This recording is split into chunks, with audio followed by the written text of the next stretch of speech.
Russian President Vladimir Putin has been holding talks in St. Petersburg with a delegation from 7 African nations who've called for peace talks to end the war in Ukraine. Mr. Putin told the South African President Cyril Ramaphosa and his colleagues that improving ties with African countries was a priority. He praised what he called their balanced position on the war.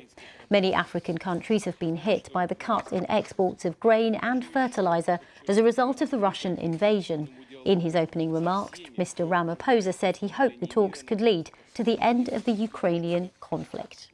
We are here to communicate a very clear message that we would like this war to be ended. We say so because this war is having a negative impact on the African continent and indeed on many other countries around the world. Well, President Putin said the food crisis has been caused by the actions of Western countries, not by what Russia describes as its special military operation in Ukraine. We understand that, in spite of everything, in spite of all the issues connected to the conflict on Ukrainian territory and the conflicts between Russia and Ukraine, developing countries, including countries in Africa that are in need of food, should not suffer. We do not believe that Ukrainian grain supplies on the world market solve the problems of hunger.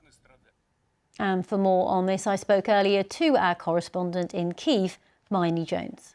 Fair to say that they haven't changed the dial on the situation in Ukraine, but they will say they will have been happy to have put to both the Ukrainian and Russian leaders, as well as the rest of the world, one of their key aims, which is to remind the world that this conflict is having an impact on Africa because the continent relies so heavily on food imports from both those countries, and to put forward what they think is a way to reach peace, and that's through negotiation and that's through diplomacy. Now, the key sticking point with that is that Ukraine has said that it can't negotiate with Russia as long as it occupies some of its territory, and Russia has replied that it won't negotiate with Ukraine unless Ukraine recognizes what it describes as new territorial realities.